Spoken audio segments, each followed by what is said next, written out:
भारत के महान मुसलमान योद्धा कौन से हैं जिनका नाम सुनते ही दुश्मनों के पसीने छूट जाया करते थे। इन मुसलमान योद्धाओं के रहते विदेशी ताकतें कभी भारत की ओर आंख उठाकर देखने की हिम्मत नहीं किया करती थी। इन योद्धाओं के शासनकाल में भारत दुनिया का सबसे ताकतवर देश के रूप में पहचाना जाता था। अफगान से लेकर दक्कन तक इन शासकों ने भारतीय साम्राज्य का विस्तार किया। आज की इस वीडियो में हम भारत के 5 सबसे महान मुस्लिम योद्धाओं के बारे में ही आपको बताने वाले हैं। बस आप बने रहिए वीडियो के अंत तक हमारे साथ। नंबर 1, अलाउद्दीन खिलजी। भारत के 5 सबसे महान मुसलमान योद्धाओं की सूची में सबसे पहला नाम अलाउद्दीन खिलजी का आता है। सन 1296 में अपने चाचा और ससुर जलालुद्दीन खिलजी की हत्या करने के बाद वो खिलजी वंश का दूसरा राजा बना था। अलाउद्दीन खिलजी का नाम सुनकर मंगोल भी खौफ खाया करते थे और सन 1296 में जब मंगोलों ने भारत पर आक्रमण करने की कोशिश की तो खिलजी ने उन्हें जमकर धूल चटाई। अलाउद्दीन के रहते हुए कोई भी विदेशी आक्रमणकारी भारत की तरफ आंख उठाकर देखने की हिम्मत नहीं कर पाता था। वो पहला मुस्लिम शासक था जिसने अपने राज्य का विस्तार संपूर्ण किया था। उत्तर से लेकर दक्षिण तक के हिस्से के उसके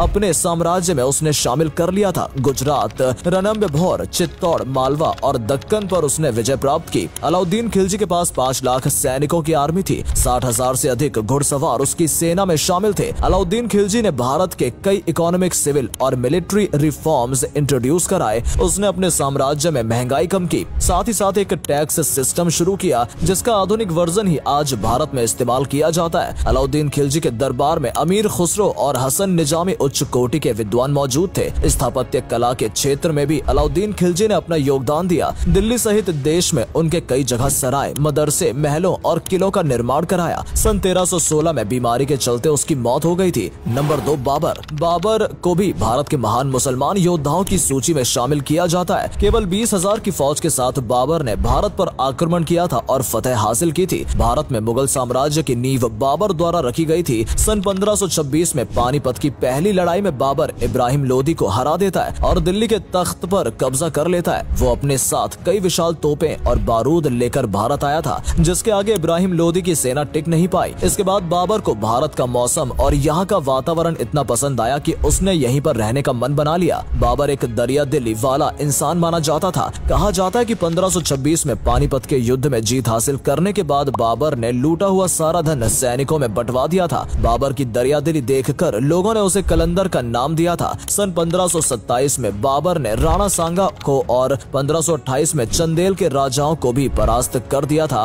उसके पास अपने जमाने के सबसे आधुनिक हथियार हुआ करते थे जो रूस और अमेरिका से भी ताकतवर थे। बाबर ने एक विशाल सेना का निर्माण किया। साथ ही भारत में कई मदरसे और मस्जिद का निर्माण बाबर ने कराया। अयोध्या की शान रही बाबरी मस्जिद का निर्माण बाबर के कहने पर उसके सेनापति मीर बाकी नहीं कराया था। बाबर के कारण ही अगले करीब 325 सालों तक मुगलों ने भारत पर राज किया और भारत को विकास की ओर अग्रसर किया। नंबर 3, शेर शाह सूरी। शेर शाह सूरी भी एक महान योद्धा था। भारत में मुगल सल्तनत की स्थापना होने के बाद उसने बाबर के सेनापति के रूप में अपनी सेवाएं प्रदान की थी। वो एक महान रणनीतिकार था और साथ ही एक कुशल सेनापति होने के बाद उसने खुद को एक कुशल शासक के रूप में जनता के सामने पेश किया। शेर शाह सूरी की ताकत का अंदाजा आप इसी बात से लगा सकते हैं कि उसने अपने शौर्य और पराक्रम के दम पर कुछ सालों के लिए मुगलों को भारत से खदेड़ दिया था। उसने चौसा और कन्नौज के युद्धों में हुमायूं को हराया। सन 1540 में उसने भारत में सूरी वंश की स्थापना की थी। अपने शासनकाल में उसने कई नए नगरों और सैन्य प्रशासन की स्थापना की। बेहतर शासन व्यवस्था के लिए उसने केंद्रीय शासन को 5 विभागों में बांट दिया था। शेर शाह सूरी ने अपने गुप्तचर भारत के कोने कोने में तैनात कर रखे थे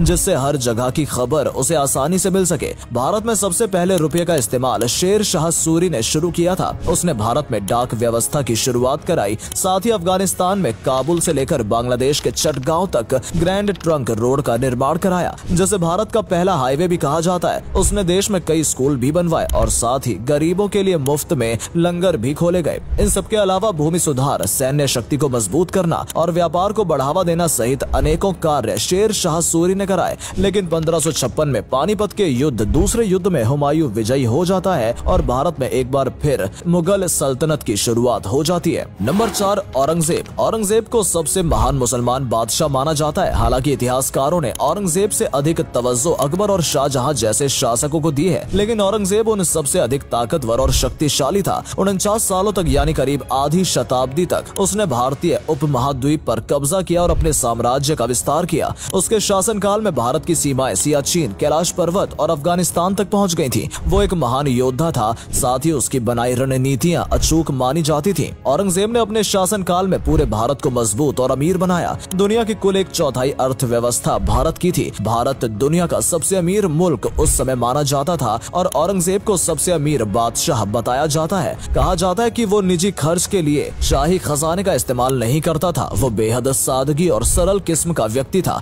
अपने हाथों से टोपियां बनाया करता था। अफीम और शराब का सेवन उसे ज्यादा पसंद नहीं था। उसने हिंदुओं पर जजिया कर लगाया था, जो वहीं सभी मुसलमानों पर ज़कात कर भी लगाया था। वो सती प्रथा के भी खिलाफ था। साथ ही दलितों और बेसहारा लोगों की मदद के लिए हमेशा आगे रहता था। बहुत से लोगों का मानना है कि औरंगजेब हिंदुओं से नफरत करता था, लेकिन ऐसा नहीं है। उसके मंत्रिमंडल में कई हिंदू उच्च पदों पर तैनात थे। औरंगजेब रहते अंग्रेज कभी भी भारत पर कब्जा नहीं कर पाए थे, लेकिन औरंगजेब की मृत्यु के बाद मुगल सल्तनत धीरे धीरे पतन की ओर बढ़ने लगी और इसी का फायदा अंग्रेजों ने उठाया। नंबर 5, टीपू सुल्तान। टीपू सुल्तान का नाम भारतीय इतिहास के पन्नों में विवादास्पद रहा है, लेकिन इस बात से कोई इनकार नहीं कर सकता है कि वो 18वीं शताब्दी के सबसे महान मुसलमान योद्धा थे। टीपू सुल्तान को दोनों हाथों से तलवारबाजी करने का हुनर प्राप्त था और उनकी एक तलवार का वजन 7 किलोग्राम से भी अधिक था। टीपू सुल्तान ने ही भारत का पहला रॉकेट मिसाइल बनाया था, जिसके बाद में अंग्रेज अपने साथ लंदन ले गए थे। टीपू सुल्तान ने एक मजबूत नौसेना का निर्माण भी कराया था। 20 से अधिक युद्ध पोत उसके पास थे, जिसमें दर्जनों तोप लगी रहती थी। 2010 में टीपू सुल्तान की एक तोप 3 लाख पाउंड में नीलाम हुई थी।